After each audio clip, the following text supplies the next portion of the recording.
On the 2nd of March 1865, the Reverend Carl Volkner, Protestant missionary, was hanged by Māori from a tree near his own church. Volkner was accused of spying for the government.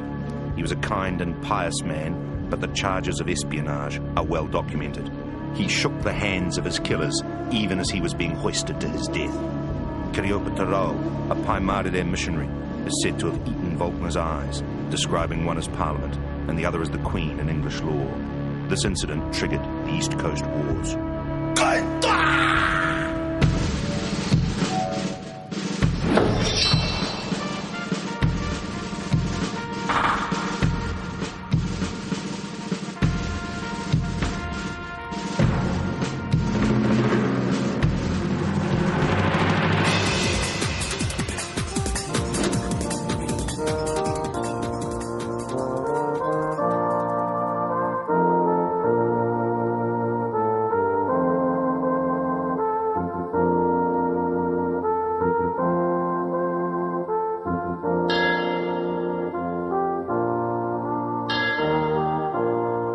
Carl Volkner lies buried here beneath the altar of his own church.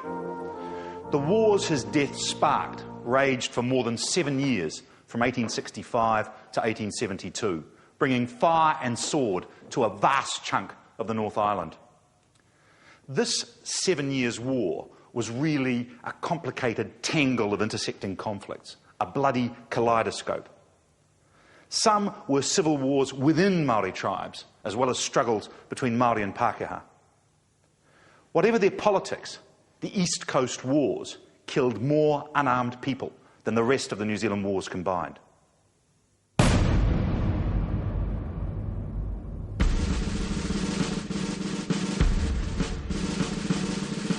The government forces in the East Coast Wars were a combined army, Pākehā in alliance with Kupapa Māori. Ngāti Porou was a leading Kupapa tribe whose great chief, Ropata Wahawaha, became a dominant figure in the East Coast Wars. His fearsome reputation was entirely justified.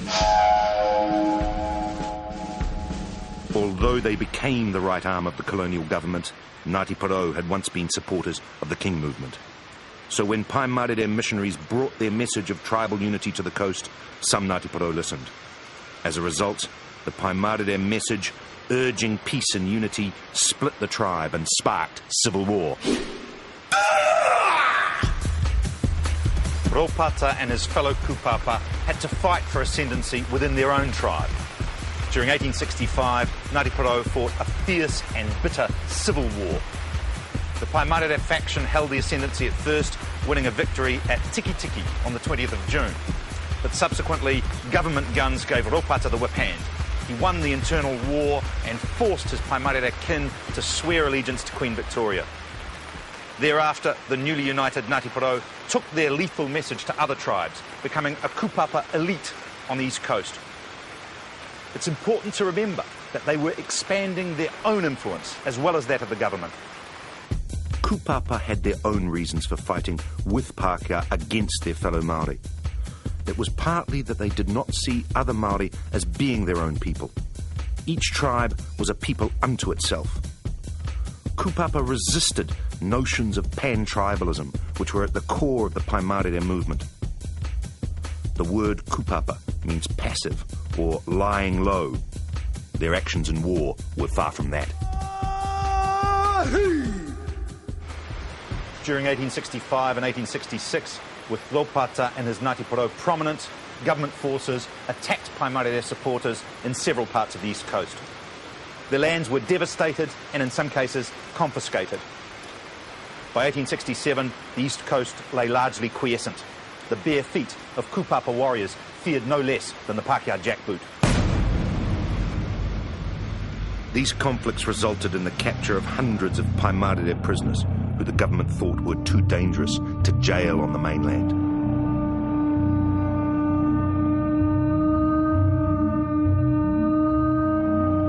The Chatham Islands were chosen as a safe and distant penal colony.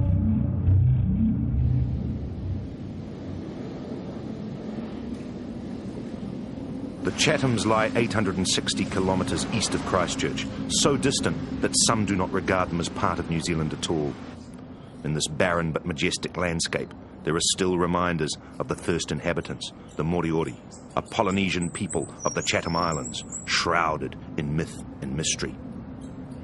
One myth is that they'd died out, but like their ancient drawings, they survive.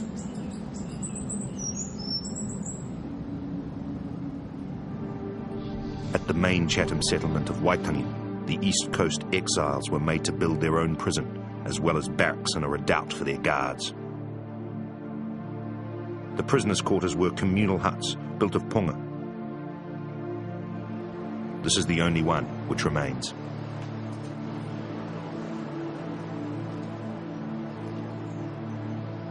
Somewhere in this rare photograph of East Coast prisoners is probably a man named Takuati Arikirangi. No verifiable individual photographs of him exist. He never stayed still long enough. As a young man in Poverty Bay, Takuati had defied both Pākehā and Māori authority. A successful trader and sailor who spoke English and understood Pākehā ways, Takuati had been jailed without trial. He was to become the most wanted man in New Zealand history. Takuati and his fellow exiles found life on the Chathams hard and cold. Some were joined by their wives and children, and there was some friendship between prisoners and guards. But abuse and beatings were common, and the guards spent most of their time drunk. The prisoners had been told that their exile was temporary and were promised a fair trial. When nothing happened, they began to lose hope. They feared they would never see their homes again. It was Takuati who restored their hope. While sick with tuberculosis, he saw a vision of the Archangel Michael and experienced a religious awakening. He began preaching a new religion called Ringatu, the upraised hand.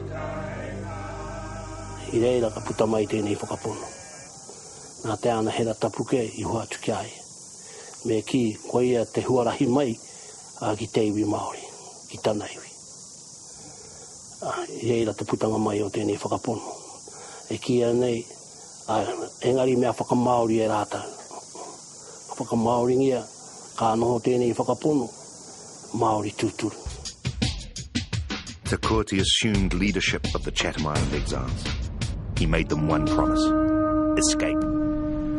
He's said to have stood on this beach and prophesied that if a ship did not arrive soon, the waves would biblically part, enabling him and his people to walk home to New Zealand. Perhaps fortunately for him, a real ark of deliverance did arrive on the 3rd of July 1868 in the form of the government schooner Rifleman.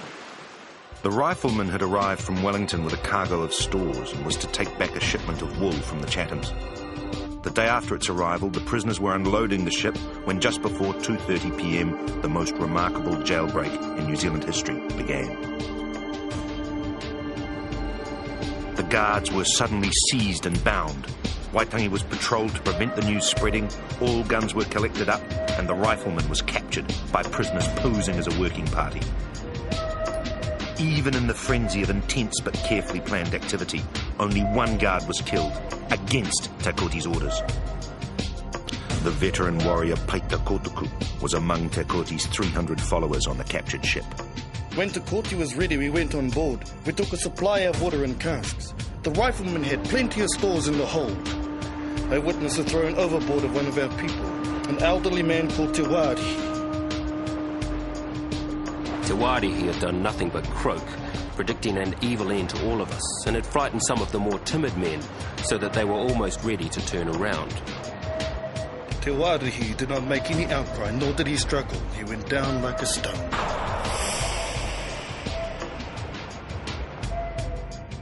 I was in great fear. The sailors on board the schooner were treacherous and were steering for Wellington instead of Poverty Bay. I understand the compass.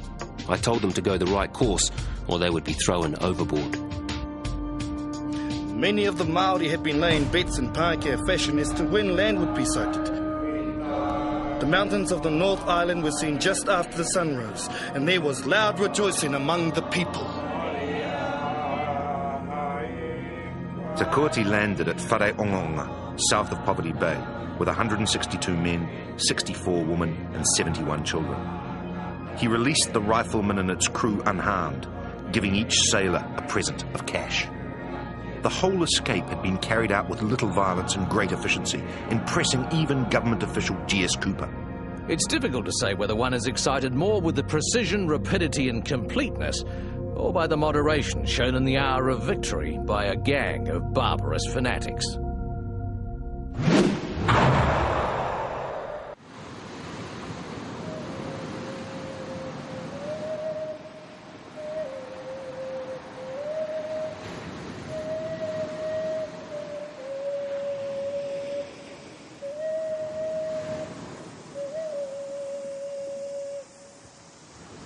Ko pita moe o tōku ingoa he uri no te kōti, no rongo whakaata o ngā tirua pane, ahau. To my mind, Te Kooti would have seen landing here at Whareongonga as the beginning of a new journey. The escape from Wharekauti, the escape from the deprivation and the hardships there, and also an opportunity to start on a journey where he could reclaim that which had been taken from him. Before leaving Whareongonga, Te Kooti had tried to persuade the government to leave him alone, promising peace in return for freedom. But the government would have none of this and ordered colonial and kupapa troops to chase and capture the escaped prisoners. These forces were led by Colonel George Whitmore, the most formidable and tenacious of the Pākehā military leaders. In July 1868, 3 strong columns set out in pursuit of Te Kooti and his followers. Despite being heavily outnumbered, Te Kooti managed to defeat his pursuers in 2 encounters. A third took place on the 8th of August, when Te Kooti took up a strong position in a gorge in the Ruakituri Valley and waited.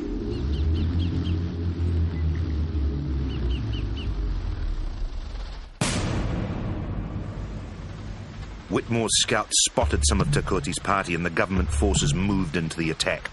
But as the troops struggled in single file up the boulder-filled gorge, Te Kooti's warriors fired on them from hidden positions.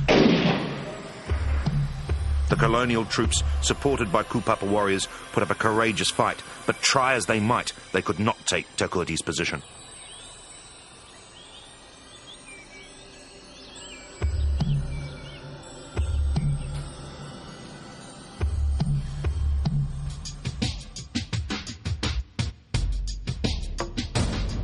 Te Kooti then led his people to safety in an isolated spot on the fringes of the Urewera Mountains. Here, he planned his next move. He knew that the hunt was on and that his sanctuary could only be temporary. He had had enough of being the hunted. In November 1868, Te Kooti and his warriors descended upon the Māori and Pākehā settlements of Poverty Bay. Turanga, now known as Gisborne, was the port for Poverty Bay. In 1868, it was a small settlement with just a few hotels and stores. Its main out-settlement was Matawhero. As the settled country on Poverty Bay Flat was approached, Te Kooti's attacking force was divided into several raiding parties. I was in a party of about 50 men and armed with a rifle and bayonet. Te Kooti allocated each party its special task, all designed to paralyse the defenders. As the night of 9-10 November unfolded, Poverty Bay's doom crept up on it. This church is the only surviving Matawhero building of the 1860s. It served the European settlers of the district, who were mostly part-time members of the colonial forces. They were commanded by Major Reginald Biggs and Captain James Wilson. There had been reports that an attack by Te Kooti was imminent, but false alarms had made the commanders wary of overreaction. Biggs and Wilson believed that their scouts patrolled every possible route by which Te Kooti might attack. As he watched the smoke rise from their burning houses on the morning of 10 November, Postmaster John Gleddy realised that they had been wrong. The Hauhaus are on us. I expect before this reaches you, the whole place will be destroyed. I can see the smoke of burning houses as I write this. We next attacked the house of Major Biggs. Volleys were fired into the house after the door was broken in, and Biggs and his family were shot. I witnessed the slaying. The next house attacked was Captain Wilson's. Captain Wilson had just gone to bed when a Maori knocked on the door.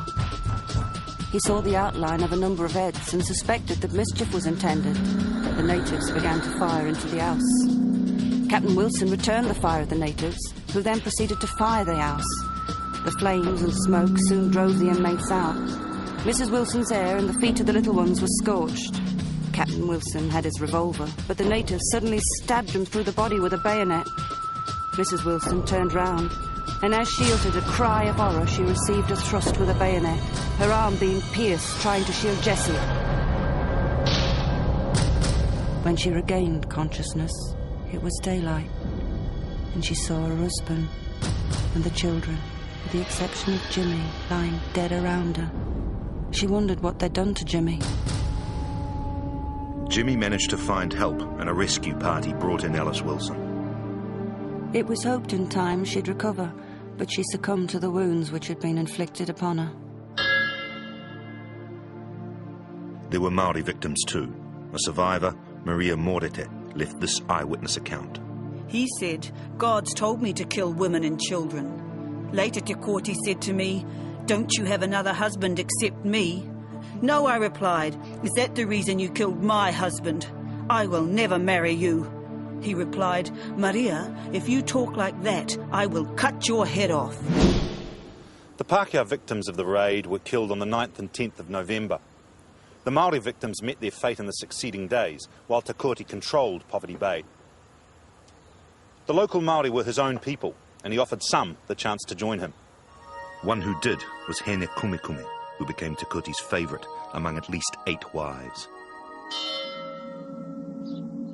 About 50 people, Māori and Pākehā, were killed in Te Kooti's raid. Pākehā reactions ranged from terror to rage and often confused the two. The wildest imagination could hardly have conceived of a more terrible calamity in all the annals of the struggles of civilization against man in his natural savage state. Nothing more appalling has ever been recorded.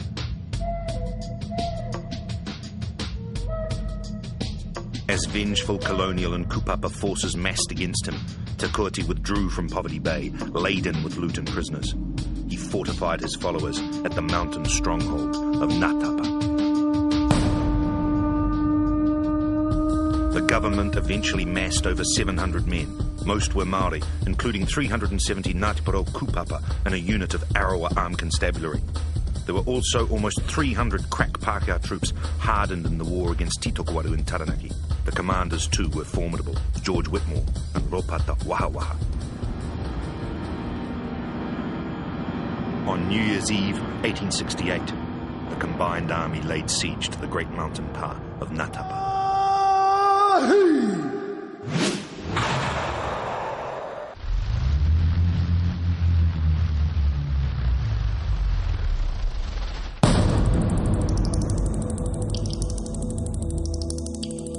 Ngatapa lies 60 kilometres west of Poverty Bay. It was an ancient tribal stronghold, the summit of which reminded observers of a giant tadpole. Ngatapa was impregnable to assault, and Whitmore and Ropata found that just getting there was arduous. The tracks were so bad that pack horses fell over, and everything had to be brought in on men's backs.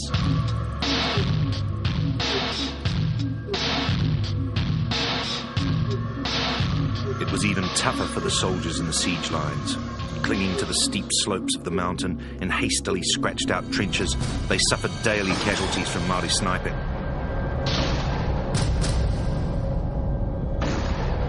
Night and day, the government soldiers inched forward their trenches.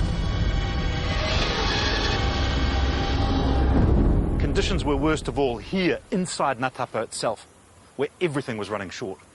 The desperate garrison was casting bullets in thimbles, using pewter spoons looted at Poverty Bay. But the government's siege lines continued to move closer and to link up. As night fell on the 4th of January, Whitmore and Ropata were absolutely certain that their noose was now tight around Te Kooti's neck. But on the 6th of January, to their astonishment, they found that the Māori garrison had gone. The government Maoris cut us off from the spring which was our water supply. The stronghold fell because of lack of food and water. Our position became desperate and it was decided to escape under the cover of night. We let ourselves down the cliff in rear of the pa by means of forest vines. The lowest part of the cliff where I went down was about 60 feet high. I escaped the bush pursuit made by the Ngāti Porou, but many of our people were captured and shot. When it was realised that Te Kooti had escaped, the kupapa were unleashed in pursuit.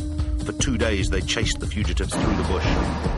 Eventually, more than half were captured and brought back to Ngātapa. The women and children were mostly unharmed, but 120 of the captured men were taken to the summit of Ngātapa.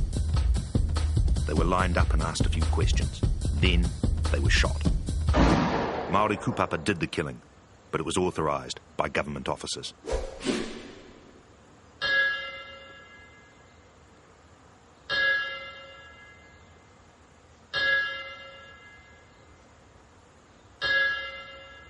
Ironically, the dead bodies which tumbled from the summit of Ngātapa probably also included Te Kooti's prisoners. The double tragedy is that Poverty Bay was avenged partly on its victims. Te Kooti's escape from Ngātapa seemed miraculous, but it was still a heavy defeat. He had allowed himself to be besieged in a pa without a decent escape route. Ngātapa was a traditional rather than a modern pa. Te Kooti had proved himself a world master of guerrilla warfare, but not of the modern pa system. Yet he still inspired fierce loyalty among his dwindling number of followers.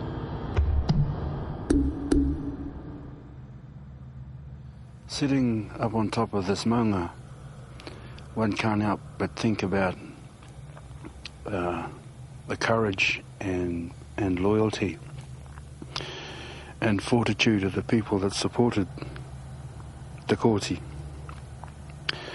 because of the terrain that they had to cover to get up here. And from here we can look back and see Turanganui off in the distance, and across this way to Whareongonga, and then behind us through to the Tūhoe country. And knowing that they were ill-equipped, ill-prepared, one can't help think of the loyalty that they showed to this man. By now reduced to around 100 supporters, Te Kooti based himself in the Urewera Mountains.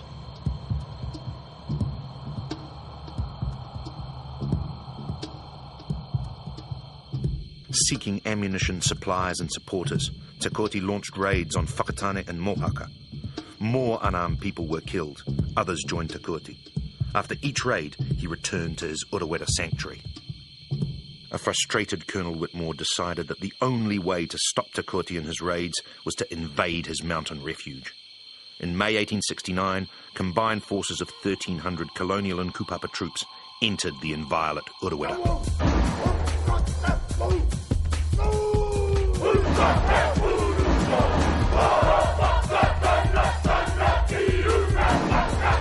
Now the Tūhoe people paid a high price for their support of the most wanted man in the country. Villages and cultivations were destroyed as Whitmore's forces crossed and recrossed the Urewera, pouring automatic carbon fire into every potential ambush site. Many of the troops came down with dysentery, including the tough little Whitmore, who was purging and vomiting the whole day and had to be carried in a litter. But the terrain was too rugged and the conditions too difficult, and eventually the invaders withdrew, cheated of their elusive prey by Tūhoe and their mountains.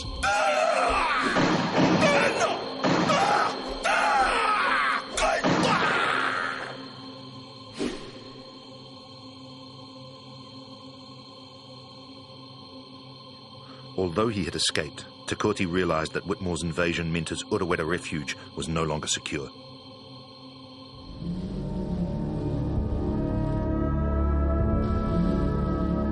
In the hope of obtaining fresh support, he decided to risk a 300-kilometre journey inland to Lake Taupo in the heart of the North Island.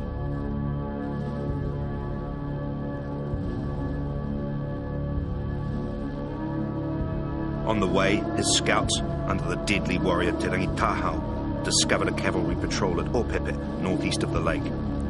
Te Kooti's men boldly entered the cavalry's camp, posing as kupapa, and killed 9 of the 14 careless troopers. So in June 1869, Taupo learned that Te Kooti had arrived. From Taupo, Te Kooti and his followers journeyed another 150 kilometres northwest to Tokangamutu, the capital of the King Movement. Whether Te Kooti was seeking an alliance or hoping to overthrow King Tawhiao as the head of Māori resistance is unclear. Certainly, his mana clashed with that of Tawhiao and other Kingite leaders in several non-violent but tense encounters. The government trembled at the prospect of union between their great enemies. But it did not happen. In August, Te Kooti returned to Taupo to carry on the fight by himself. 2 months later, government forces attacked him at his new pa of Te Porere.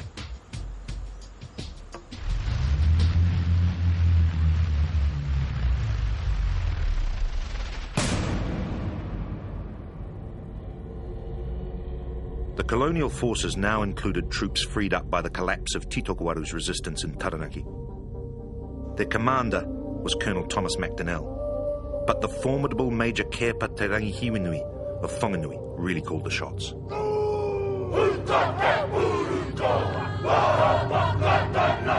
He described the battle in a letter to Mete King. On the third day, we attacked at 3 o'clock in the afternoon.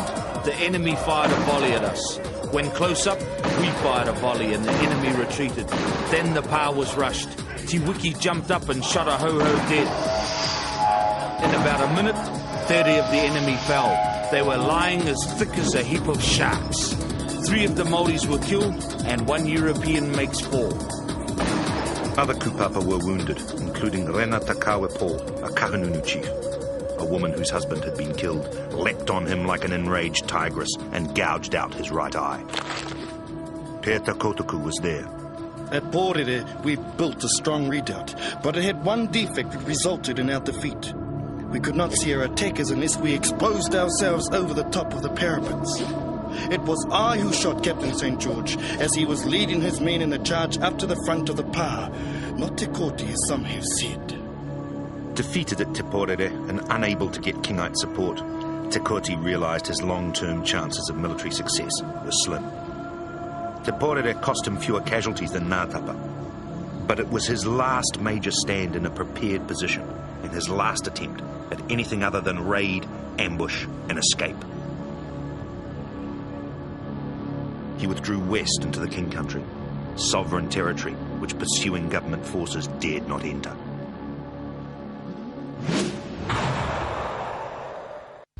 Te Kooti was safe from government forces in the King Country, which was under the mana of King Tawhiao. But Tawhiao would not permit Te Kooti to stay for long. Te Kooti was prepared to fight on if he must, but he was also prepared to start peace negotiations. In January 1870, he asked to meet the Auckland land baron Josiah Firth. To the annoyance of the government, Firth agreed, and the two men met at Matamata in January 1870. Te Kooti stood before me. He was about 35 years of age, stoutly built, broad-shouldered and strong-limbed. A rather large development of jaw and chin conveys the idea of a man of strong and resolute will. He has no tattoo, wears a black moustache and a short black beard. I noticed he'd lost the middle finger of the left hand. Firth urged that Te Kooti surrender, but his desire for peace did not extend that far. If they let me alone, I will live quietly. If not, I will fight. Te Kooti also tried to make peace with his Māori enemies, among them the kupapa of Te Arawa. From 1864 to the end of the wars, most Te Arawa consistently supported the government. There were advantages. Government food and money ensured that the kupapa, like the government troops, could be full-time warriors. This gave kupapa the upper hand when fighting resisting Māori, who still had to feed themselves and their families. The alliance also made it easier to deal with tribal enemies. At a hui at Makatu in 1864, a young British officer heard how some of the Arawa chiefs planned to settle old scores. The chiefs assembled in a marquee, from the centre of which rose a lofty flagstaff bearing a British ensign. The Queen was toasted in brandy, rum and cider with the words, "She is the fountain of all good." May she send us plenty of powder, plenty of rum, and may both be strong. The first resolution proposed was that the lands of all who have carried arms against the Queen ought to be forfeited to the Crown. This was agreed to with all the decision and liberality which usually characterises the actions of men who are dealing with the property of their foes. Alliance with the Pākehā and the relationship with the Queen was important to Te Arawa. But they did not see themselves as fighting for the government. From their point of view, the government was fighting for them. Nominally, kupapa were led by European officers. But these were usually ignored by the warriors they commanded. An exception was Lieutenant Gilbert Mair, who had real influence over the younger Arawa warriors. His Arawa flying column became one of the most formidable units of the New Zealand Wars. Tough light infantry combining the best and most merciless of both Māori and Pākehā warfare. From them, no bush refuge was safe. Te Koti's peace overtures resulted in an invitation by the elders of Te Arawa to a conference on the banks of Lake Rotorua. Mair and the younger Arawa warriors were thought to be far away, sniffing Te Koti's cold trail. But as the meeting began, Mair and more than 200 of his men suddenly appeared. Believing that Te Koti intended treachery, Mair threw down the white flag being carried by the Arawa elders. He and his men then engaged Te Koti in a fierce running gun battle. The flying column were crack troops and well armed. Mair alone fired 58 bullets from his ultra-modern carbine during the pursuit. The chase began only a few hundred metres from Te Koti and his people, who included many women and children. Their survival depended on a small rearguard of 30 men.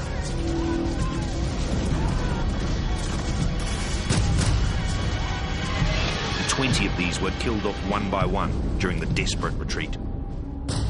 Their sacrifice enabled the main body to escape to the old sanctuary of the Urewera Mountains. Mair and his men returned to their base camp at Kaitariria. They were deeply disappointed. 20 corpses were a poor second prize to the annihilation of Te Koti. But what they did get was a photographic record of the day. I'm marching back, weary and scratched and torn, to my military post at Kaitariria, on the shore of Rotakakahi. I found that a photographer from Dunedin, a Mr. Mundy, had arrived. Mr. Mundy was so impressed with the picturesque appearance of my force that he begged me to halt the column, 100 men, while he snapped them. On the right, you could see a portion of Te Koti's famous flag, Te Wepu, which he always displayed when he had a blood fit on him. Between 1870 and 1872, most of New Zealand began to prosper through the borrowing schemes of Julius Vogel. Railway lines and telegraph lines sprang up, and the whole country began to modernise. But merciless armies still rampaged through the Urewera Mountains, hunting Te Koti and his people. The armies were now wholly Māori, led by men like Ropata of Ngāti Porou, Te Pōkehā of Te Arawa, and Kepa of Whanganui. Once again, Tūhoe villages and cultivations went up in smoke, and people were killed, neutral or not. On some occasions, Tūhoe pointed government forces the wrong way and secretly gave food and information to Te Koti. But in 1871, government pressure forced Tūhoe to hand over another fugitive from Pākehā justice. Kiriopa, one of the men said to have killed the Reverend Carl Volkner and eaten his eyes at a Pōtiki at the start of the East Coast Wars. He was hanged at Napier in 1872, still maintaining his innocence. Peace. None are condemned. Greetings to you. This finishes my lamentations to you, my tribe, to the land and earth. But Tūhoe did not betray Te Koti. Nā reira ko te mihi kia Tūhoe Pōtiki. E kore rawa e ware I Hauhau. Tēnei tautoko, tēnei manaakitanga. Ki taku tipuna, ka tūake te ringa ki te tuku whakamoemiti ki Tūhoe Pōtiki. Te Koti's mountain camps were repeatedly found and attacked. Each time he escaped, but his following was gradually worn down.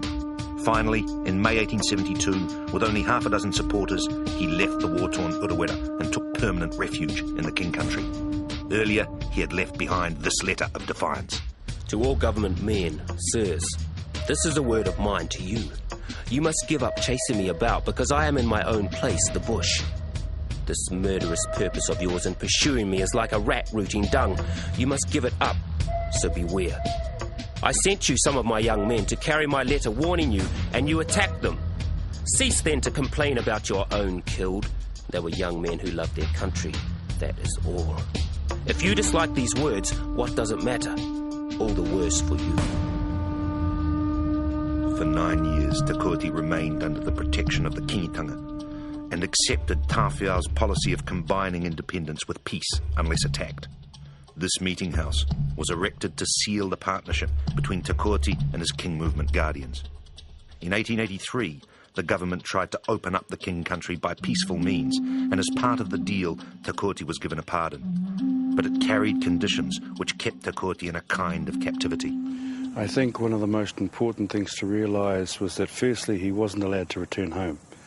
So there was a lot of pain and grief around that issue for him. Secondly, after having been pursued for so long, he had moved to a place within his belief where he put more of his time and energy into building the church, Te Āhiringatu. Thirdly, he was given a piece of land in conjunction with the pardon that was given to him, but that land had already been confiscated from another iwi.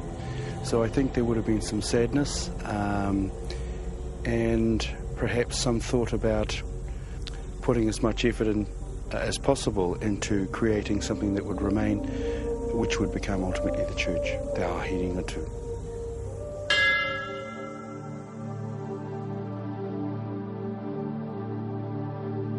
Te Koeti's pardon was not well received by Pākehā New Zealand.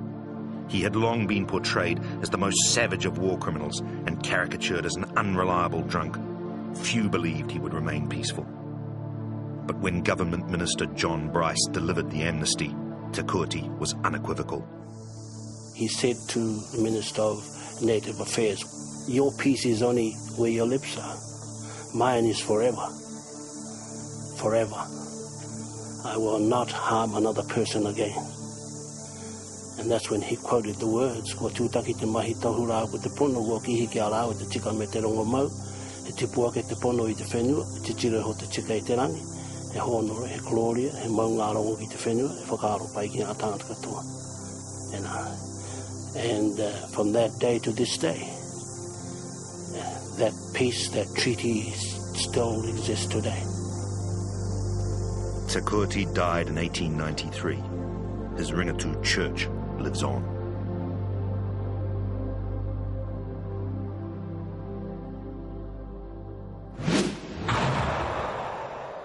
Te Koeti left one other legacy, a solution to an historian's debate about what we actually call these wars. They've gone under many names. Two popular favourites are the Māori Wars and the Land Wars. I myself prefer the New Zealand Wars, as did an earlier historian, James Cowan, in the 1920s.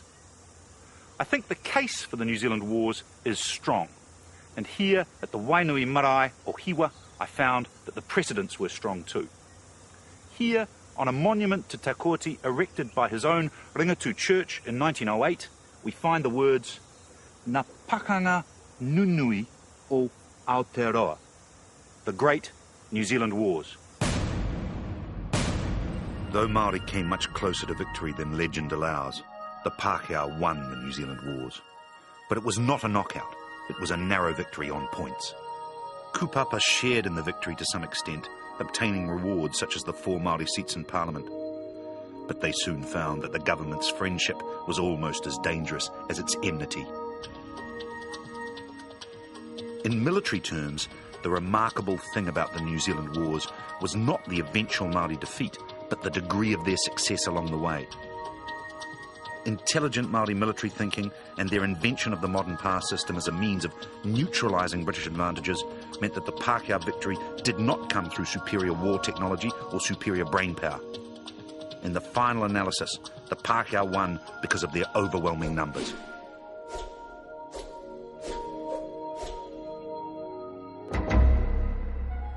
When we look at 19th century atlases which colour the whole of New Zealand imperial British pink, we are looking at a myth on a map. The end of the wars marked the turn of the tide against Māori independence. But the strength of Māori resistance meant that tide ran out very slowly. For no less than 50 years after the main body of the wars, independent Māori districts survived, where Pākehā law was irrelevant and trespassers were executed. The King Movement killed Pākehā who transgressed its laws as late as 1880. The King Country was the largest and best known of these houses of resistance. Another house of resistance was at Parihaka in central Taranaki, where a remarkable pan-tribal movement developed from the 1860s, led by Te Whiti o Rongomai and Tohu Kākahi. Parihaka was a substantial township, its population swelled by supporters from other regions. It accepted Pākehā economics and technology and was said to have had electric lighting before Wellington, but it did not accept the Pākehā state. Parihaka's resistance was far from being passive, as it is sometimes described, but it was non-violent, yet the state was not certain of this, and Parihaka remained independent.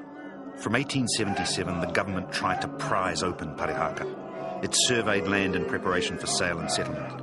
The prophets responded with non-violent but well-organised resistance, notably the mass ploughing up of survey lines. This resistance was temporarily effective. But in 1881, the government pulled out its biggest stick in the form of 2,500 troops, 1,600 of whom marched on peaceful Parihaka in November. The prophets were imprisoned, the town was dismantled, and that was the end of Parihaka as an independent Māori state. It was not the end of Parihaka as a focus of Māori identity.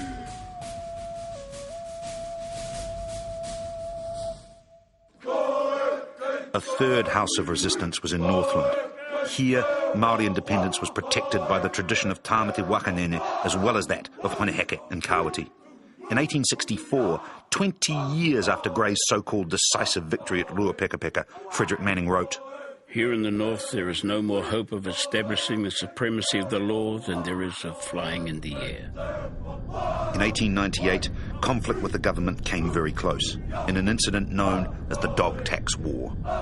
The prophet Honetoia, based at Waima in Honeheke country, rejected government authority. If dogs were to be taxed, men would be next, he said.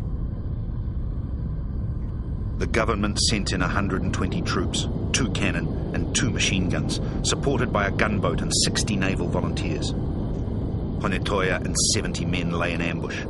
According to one Pākehā observer, they would have slaughtered our men without being seen. But Honeheke, great-nephew of the 1840s resistor and a Māori member of parliament, was able to mediate and prevent bloodshed. Honetoia and his chief supporters were imprisoned. It was to be 1916, 73 years after the New Zealand Wars began at Wairau, before the final house of Māori resistance fell. As the Great War raged in Europe, another war ended in the mists of the Urewera Mountains.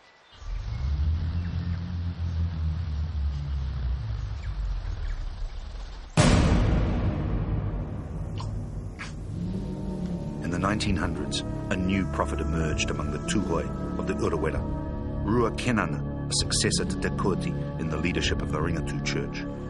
Ko te whakapono tērā o te ringatu i whakamāmāti ai. Nā te kōti hoki hari mai tērā whakapono ki konei hari mai I whare kauri, ne? I reko. Nā nei hari mai ka haere atu tō mātau tipuna I konei te tiki o te kōti I whare ongau. Hari mai I roto I ngāi tūhoi. Ka paua tērā tikanga tērā whakapono ki roto I ngāi tūhoi. O tira I te rohe o mātātu. By 1907, Ruakenana had established a community of 600 people at Maungo Pohatu. He built this magnificent assembly house, the last structure one would expect to find in the middle of the Urewera Mountains. Rua's policies were peaceful and progressive. He strove to modernise trade and agriculture and experimented with banking and mining. But his policies were also independent, rejecting Pākehā law and taxes. At one point, Rua wanted to build a hotel in Waimana. He asked for a liquor licence, and politician Sir Joseph Ward is said to have promised him one. course, that didn't happen. When he didn't get any acknowledgement from Wellington, then he was really testing the law. That's what it was. Of course, it bounced back on him in the end. Yeah. The law had to be upheld. In the throes of World War I, the state was increasingly intolerant of dissent. Another invasion of the Urewera was ordered, this time by armed police. It led to what some historians have called the last shooting of the New Zealand Wars. The expedition was conducted like a military operation invading alien territory. Some of the police themselves believe that their commander, the ruthless Commissioner John Cullen, was determined to have a shootout. And when they got down to the bottom here, Cullen ordered to stop and load all the firearms. So that means they were really ready for to do something, eh? And when they got around here, it was said that one of the cops fired the first shot. He was on a black horse by what is his name again? Skinner, a red-headed Skinner. And of course that's when things started happening. Him and his three sons all dressed up, ready for the occasion. And it was said that he ran away and they chased him. That was the beginning of the scuffle when they scuffled down here and fell into that gully there with one of the cops. Well, that was the beginning of the whole affair.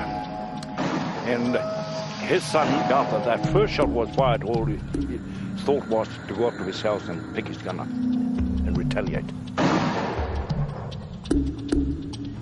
And from then on, they're all out shooting. You know, it happened there. They want to shoot at everybody moving. People scattering away, running away into the bush. 2 Māori were killed and at least 2 wounded in the fierce gunfight. 4 policemen were wounded. Rua was jailed after a trial so suspect it raised an outcry from Pākehā as well as his own people. Oh, I really felt that they didn't give him a fair go at all. I didn't. There's a man there, he proved himself what he can do what he did for his people. To come here in the heart of the Urewera to create a 2,000 acres of grassland and ran Stockholm with their own efforts, without any government help. And in the end, because of these little minor faults of his with the law, it broke the whole system. Yeah. Rua was released in 1918. He struggled to maintain his movement until he died in 1937, the last victim of the New Zealand Wars. For many years, New Zealanders had a sense that their country had no history. Real history, we were told, happened overseas. For some reason, we failed to confront our own past. As a young university student in the 1970s, I shared this historical amnesia. I did 7 history courses in my BA degree, not one of them in the history of my own country. I then got a holiday job on a television series called The Governor, helping dig the trenches of a reconstructed Ruapekapeka. I remember thinking on my first day on the job, what the hell is going on here? This doesn't look like a Māori pa. This is more like a chunk of the Western Front. It was this little accident which opened my eyes to the history right in front of me. War is never worth celebrating for itself. But the New Zealand Wars showed me, as I hope they've shown you, that we don't have to look overseas for our dynamic history, for our Robin Hoods, our Genghis Khans, our Joans of Arc, and our Gandhis. Their stories are here, in our streets, in our parks, and in the living pulse of our land.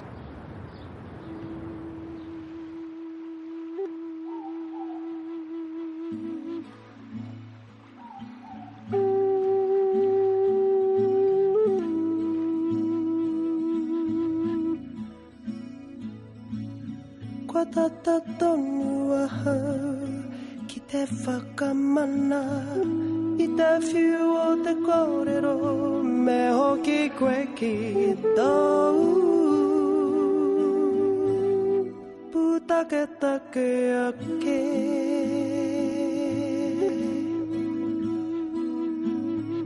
Nā whatu o maru, ko nā te maru, ko nā te huri, tamakai moana, nā uri o potiki, haka haka.